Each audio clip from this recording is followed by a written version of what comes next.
예수님과 3명의 제자들이 산에서 내려오셨죠. 그리고 나서 이제 펼쳐진 산 아래의 광경이 오늘 14절부터 나오는 장면입니다.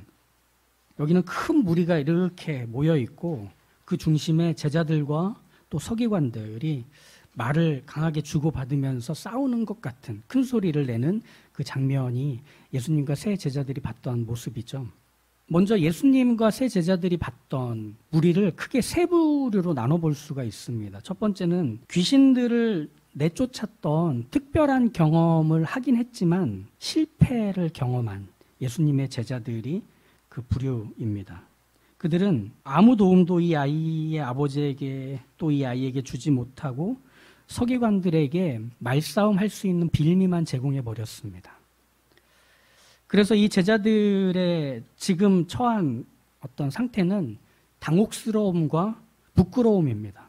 그땐 됐는데 지금 안 되니까. 될 줄 알았는데 안 돼 버렸으니. 두 번째 부류는 제자들이 귀신을 내쫓는 걸 못하자 그걸 꽉 잡고 거봐, 너네 원래 못해. 너네가 따르는 예수님 우연히 겹쳐져서 일어났던 일들로 거품이 낀 가짜 메시아야, 가짜 구원자야. 봐봐, 여기서 들통이 났잖아 라고 말하는 서기관들입니다. 서기관들이 그런 말을 할 때의 그들의 어떤 상태는 안심이에요. 다행이다. 진짜인 줄 알았는데 역시 가짜였어 라고 하는 거죠. 자신들이 했던 말이 맞았다는 거예요.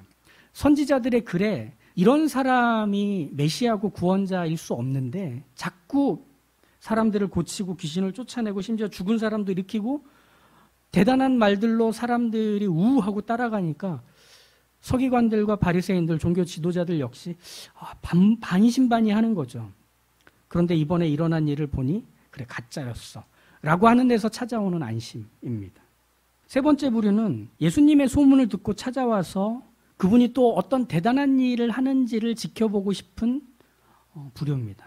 큰 무리들이라고 하는 구경꾼들이죠. 그들의 주된 감정, 그들의 상태는 방관입니다. 무슨 일이 있나 지켜보는 거예요.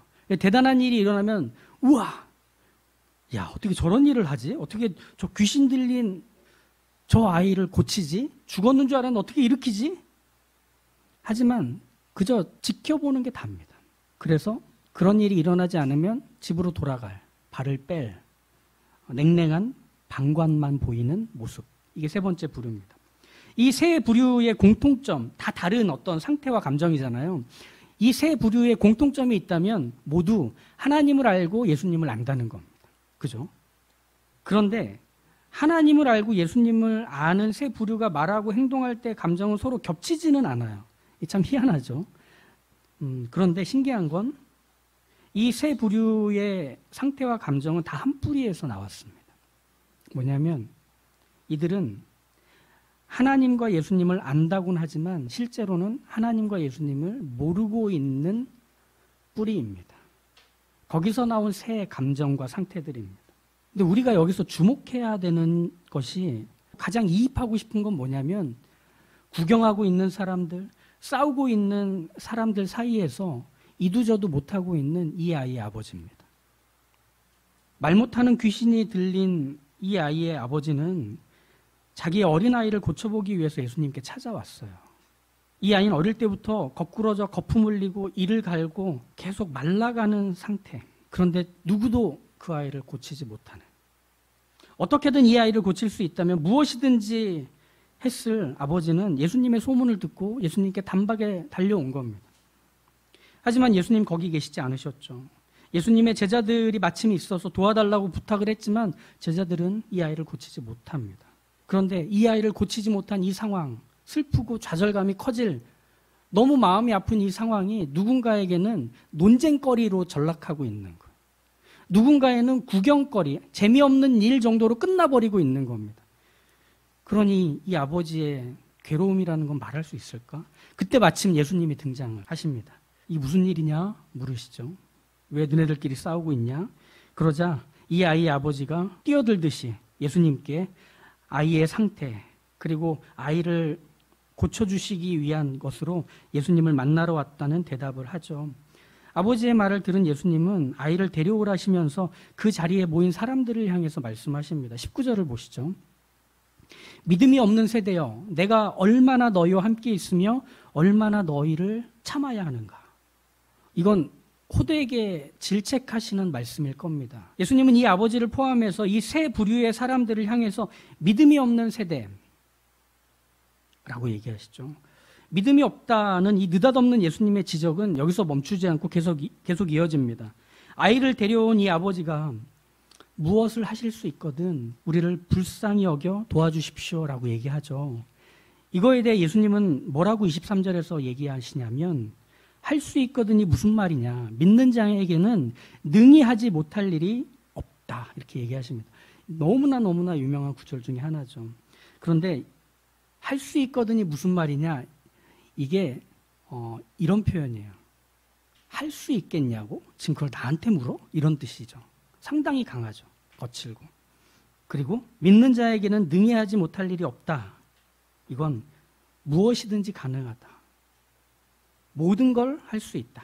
예수님의 이 말씀, 믿음이 없는 세대를 향해서 하고 계시는 이 말씀은 이 세대 어디서도 믿음을 찾아볼 수 없기 때문에 이렇게 작고 어린 아이가 어릴 때부터 병이 낫지 못해서 고생을 해온 것 아니냐라고 하는 비난처럼 들려요. 아이의 고통은 아버지의 잘못 같고 여기 모인 제자들과 서기관들과 무리들의 잘못처럼 말씀하신 것처럼 들려요.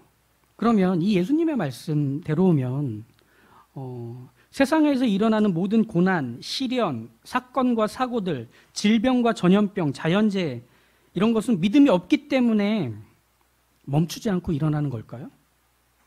예수님의 말씀대로라면?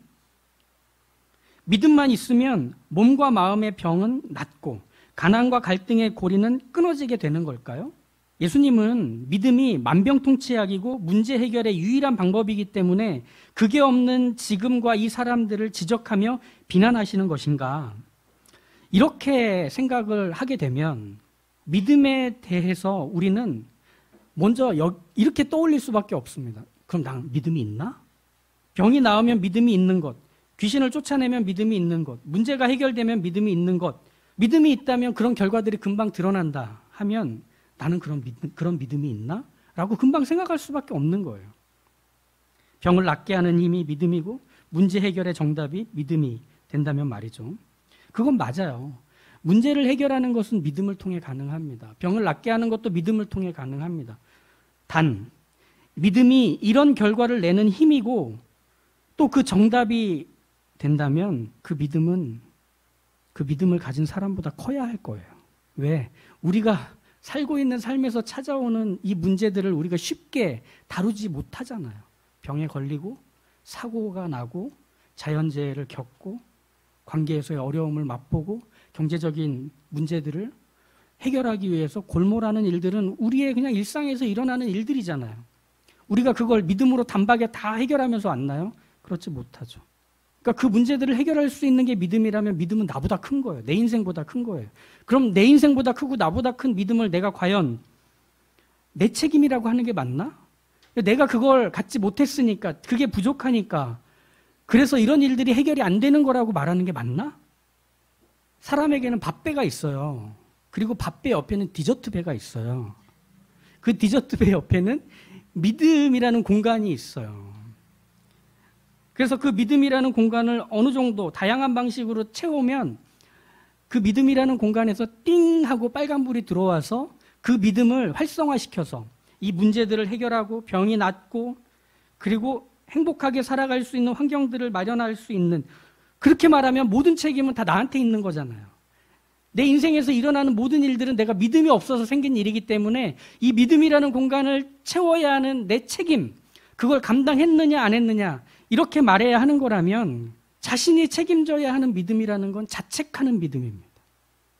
외로운 믿음입니다. 네가 그걸 안 해서 그런 일이 벌어진 거야 라고 밖에 할 수 없는, 예수님이 지적하고 싶은 잘못된 믿음이 바로 이것입니다. 네가 책임져야 된다고 여기는 그 믿음, 그래서 스스로 자책하는 것, 그리고 외로워하는 그것 말이야. 그건 잘못된 거야. 너희가 그걸 믿음이라고 갖고 있으니까 믿음이 있다고 생각하는 거야. 이 믿음이 없는 세대요. 라고 하시는 거예요. 이 사건의 결론이 되는 이 아이의 귀신이 쫓겨나고 병이 낫는 기적이 일어난 이후에 내용들을 더 살펴보면 지금 제가 말씀드린 이 부분이 더 분명해지실 겁니다. 믿는 자에게는 능히 하지 못할 일이 없다라는 말씀을 하신 후에 예수님은 이 아이에게서 귀신을 쫓아내십니다. 귀신에게 명하여 나가라 하시죠. 그러자 이 아이가 스르륵 쓰러집니다. 사람들이 죽었다 할 때 예수님이 일으켜 세우셔서 그 아이가 살아있음을 보이십니다. 그리고 나서 예수님과 제자들은 집에 들어가시고 제자들이 아무도 없는 그때 예수님께 조용히 묻죠. 우리는 어찌하여 능히 그 귀신을 쫓아내지 못하였습니까? 이렇게 묻죠. 이 질문에는 자신들이 뭘 해야 귀신을 쫓아내는 믿음을 가질 수 있는지 또 믿음이 채워지는지를 알려만 주신다면 이제 앞으로 그걸 잘해서 이 믿음을 발휘해서 귀신도 쫓아내고 병도 고치는 그 일들을 계속해 나가겠습니다라는 각오가 보입니다. 하지만 이런 제자들의 무엇이든 할 각오를 떠받치고 있는 건 사실은 부끄러움이고 후회예요. 아, 내가 했어야 됐는데 못했던. 다 거기에 맞물려 있어요. 내가 믿음이 더 있었더라면, 내가 믿음을 채우는 것들을 알고 있어서 그걸 더 수고하고 정진했더라면, 연습하고 훈련했더라면, 그러면 그런 기적을 일으킬 수 있었을 텐데 라는 아쉬움, 다신 그런 실패를 하고 싶지 않은, 이건 역시 자신이 책임져야 하는 믿음에 대한 이야기를 반복하고 있는 제자들의 모습입니다. 예수님은 자책하고 스스로를 비난하며 몰아세워야 한다라고 여기고 있는 그 책임져야 하는 믿음에 대해서 가르치셔야 했던 겁니다. 그래서 무슨 말씀을 29절에 마지막으로 하시느냐면 기도 외에 다른 것으로는 이런 종류가 나갈 수 없다라고 얘기하십니다. 지금 믿음에 대한 이야기를 하시는 중에 갑자기 기도가 결론이 됩니다. 기도는 뭐죠? 기도는 소극적이고 수동적인 행위입니다. 우리가 처한 형편이 너무 크고 버거워서 그 앞에서 들통나버린 나의 무지와 무능을 인정해야만 시작되는 행위이기 때문입니다. 그래서 기도는 이런 모습이에요. 빌면서 요청하는 거예요. 기도는 못하겠다고 우는 소리 하는 거예요. 아무것도 하지 못하는 걸 인정하는 것이 기도예요. 기도는 기다리는 거예요. 그래서 할 수 없기 때문에 넘겨드리는 게 기도잖아요. 그래서 소극적이고 수동적인 행위일 수밖에 없잖아요. 그렇게 할 수 있는 게 없어 하게 되는 이 기도는 사실 굉장하고 특별한 것을 하는 것입니다.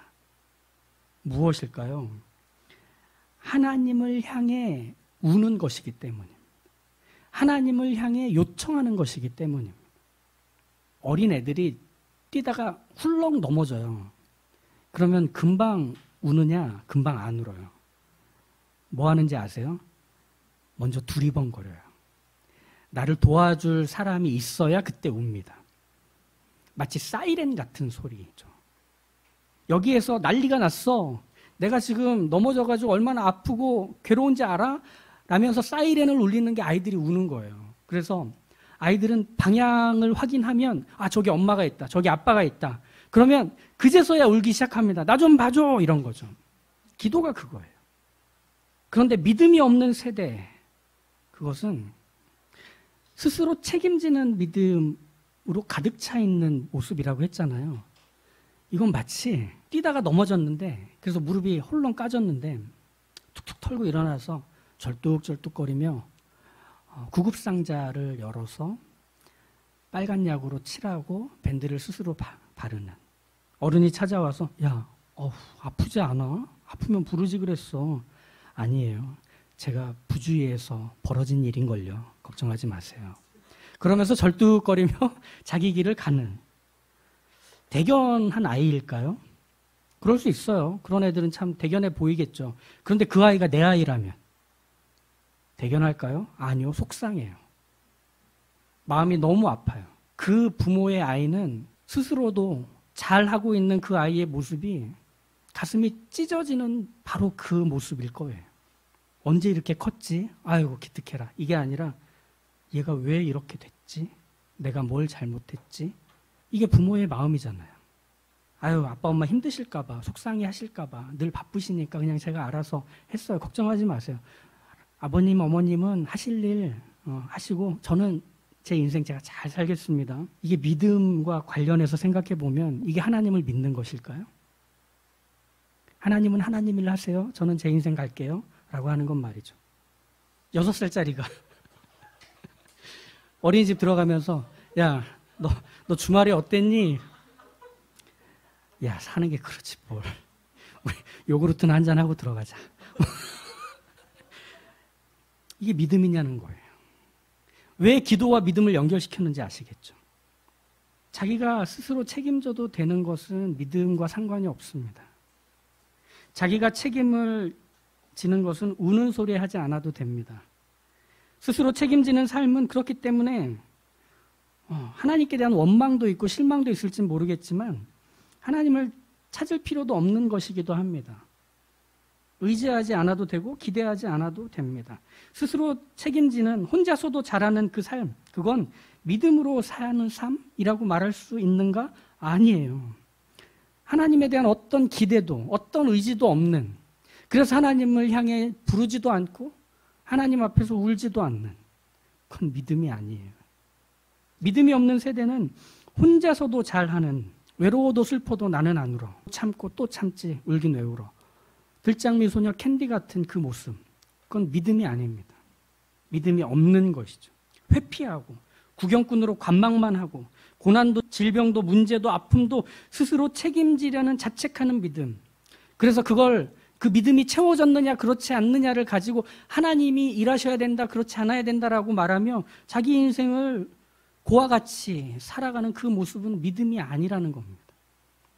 오히려 이 아버지처럼 외쳐야 됩니다. 고래고래 소리 질러야 됩니다. 나의 믿음 없음을 용서해 주십시오 라고 차라리 말할 수 있어야 됩니다. 제가 제 인생 책임 못 지겠는데요. 제가 아무리 애써고 발버둥 쳐도 제가 제 인생보다 클 수가 없겠는데요. 그러니 도와주십시오. 살려주십시오 하는 건 말이죠. 즉 믿음으로 시작한 예수님의 말씀이 기도로 결론이 되는 이유는 믿음과 기도가 하나님이라고 하는 대상을 갖기 때문에 공통점을 갖는 겁니다. 믿음과 기도는 하나님을 향하는 것이 되기 때문입니다. 그럼 예수님의 말씀은 이렇게 정리할 수 있지 않겠습니까?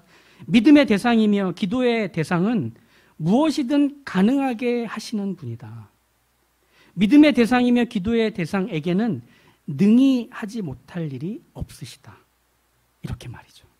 날 도울 대상을 알고 그분을 향해 사이렌을 울리는 것이 믿음이라는 겁니다. 기도라는 겁니다. 21절에 이렇게 예수님이 얘기하시잖아요. 이 아이를 보며 언제부터 이렇게 되었느냐. 이 예수님의 질문은 하나님을 향해 기대해도 되고 하나님을 의지해도 되고 도와달라고 울어도 된다는 것을 알려주시기 위해서 하시는 말씀입니다. 언제부터 이렇게 되었느냐? 그건 이제 과거가 된다. 하나님이 일하시니 지금부터 시작되는 너의 현재는 하나님으로 인해 채워지는 모든 것이 될 것이다. 그러니 이런 일이 일어났던 건 너의 등 뒤로 던져질 것이다. 걱정하지 마라. 진료받으러 가면 의사 선생님께서 제일 먼저 물어보시는 인사처럼 하시는 얘기가 뭔지 기억하시죠? 들어오세요. 네. 언제부터 이렇게 되셨어요? 여기에는 의사 선생님의 의지가 있어요. 안 됐네. 공감해주기 위해서가 아니라 자신의 경험과 의학적 지식을 총동원해서 최선을 다해 그 원인과 증상을 찾아내 고쳐주겠다는 거 아닙니까? 그 질문이에요. 언제부터 이렇게 되셨어요는. 예수님은 바로 그것을 그 자리에 모인 믿음 없는 세대들에게 외치시는 겁니다. 스스로 책임져야 하는 믿음 말고 하나님을 향하는 바로 그것이 믿음이고 바로 그것이 너에게 있어야 한다고 말씀하십니다. 근데 사실 이 설교를 준비하면서 이런 생각들이 계속 떠나질 않는 거예요. 기도응답 받아보신 적 얼마나 되세요? 중학교 때 그 축농증 나은 거 막 그런 얘기 그런 얘기 하고 다녀요. 되는 것 하나 없고 안 되는 게 훨씬 많고 사방이 막힌 듯 여겨지는 그 날들과 날들이 쌓인 게 우리의 인생이고 삶이었잖아요. 그러다 보니 예수님 하신 말씀이 와닿지 않아요. 믿음은 하나님을 향하는 거라고. 그래서 그 하나님께 기대하는 거고 의지하는 거라고? 잘 안 되던데. 아니요. 돼요. 되고 있어요.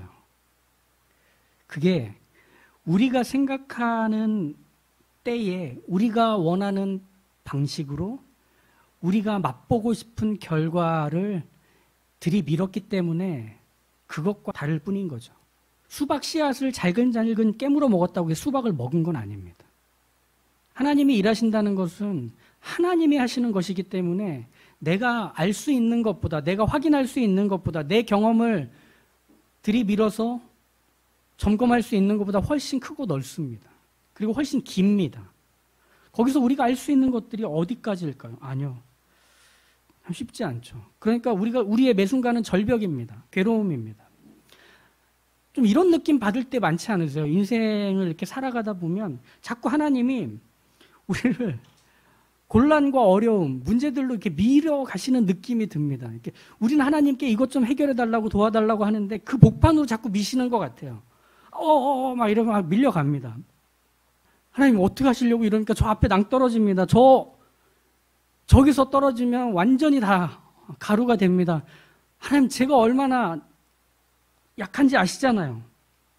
여기서 멈추셔야 돼요. 날개도 안 주셔놓고 자꾸 낭떠러지로 미시면 어떡합니까? 하나님 제발 살려주세요. 그런데 하나님은 결국 낭떠러지에서 우리를 떨어뜨리십니다. 그때 우리가 확인하게 됩니다. 아, 우린 나무둥치나 배가 아니라 그 물의 물줄기였구나. 대양으로 흘러가는 그 물의 물줄기여서 낭떠러지는 과정이었구나. 오히려 낭떠러지가 이 물줄기를 폭포로 만들어주는, 그래서 우렁차고 장엄한 그 폭포가 쏟아지고 쏟아지며 큰 바다를 향해 가고 또 가는. 우리가 하나님을 믿는다는 것은 지금 우리의 현실 안에서 다 눈에 들어오지 않고 우리의 경험으로 다 헤아릴 수 없을 수 있습니다. 그런데 하나님이 당신 자신에게 우리를 실어 계속 데려가십니다. 낭떠러지도 있고 자갈이 많은 것도 있겠지만 끝까지 데려가십니다. 그래서 가장 선하고 가장 완전하고 가장 아름답고 가장 풍요로운 자리 앞에 우리로 도달하게 하십니다. 여기야. 여기로 오자고 한 거야. 그러니 이 말씀을 기억하십시오. 믿는 자에게는 능히 하지 못할 일이 없으신 그 하나님을 향하는 것, 그것이 믿음입니다. 그리고 그 하나님께 기대고 의지할 수 있는 것, 그래서 우는 소리도 하고 징징거리기도 하고, 그것이 우리의 기도가 될 것입니다. 그 기도는 그렇게 떨어지지 않겠죠, 땅에. 하나님 귀가 우리의 입술 가까이에 있어 우리의 기도를 땅에 떨어뜨리지 않으시고 들으시며, 그래, 걱정하지 마, 이 다음으로 갈 수 있어, 가고 있어 라고 말씀하실 겁니다. 그러니 멈추지 마십시오. 끝까지 우리 하나님과 동행하며 가시는 그 믿음의 사람들 다 되시길 주님의 이름으로 축복합니다. 기도하겠습니다. 하나님, 자꾸 우리를 탓하며 우리를 몰아세워서 힘든 인생 더 힘들게 살았습니다. 되는 것보다 안 되는 거 더 많고, 할 수 있는 것보다 하지 못하는 게 전부이고, 계속 아프기만 하고, 돈은 없고, 길은 안 열리고, 외롭기만 하고, 그것이 다 내 책임 같고, 내가 해야 될 걸 하지 못해서 벌어진 결과 같아서 숨 막히고 스스로가 너무 못나 보였습니다. 그런데 오늘 이 말씀을 통해 그것은 믿음이 없는 거라고 알려주시니 얼마나 다행인지 모르겠습니다. 하나님을 의지하는 것, 아무것도 할 수 없는 그 자리에서 하나님의 이름을 부르는 것, 그리고 하나님 앞에서 무릎을 꿇는 것, 하나님 전부 해달라고 징징거리는 것이 믿음이며 기도라고 알려주시니 우리가 다시 한번 하나님을 향합니다. 하나님을 바라봅니다. 하나님께 실려 있음이 부끄럽지 않습니다. 하나님과 함께하고 있음이 외롭지도 힘겹지도 않습니다. 우리 이 믿음을 갖고 살고 싶사오니 주님, 우리와 함께 하셔서 물줄기가 된 우리가 도달해야 되는 그 큰 바다까지 이르도록 멈추지 않고 달려가는 하나님의 사람 다 되게 하여 주십시오. 예수님의 이름으로 기도합니다.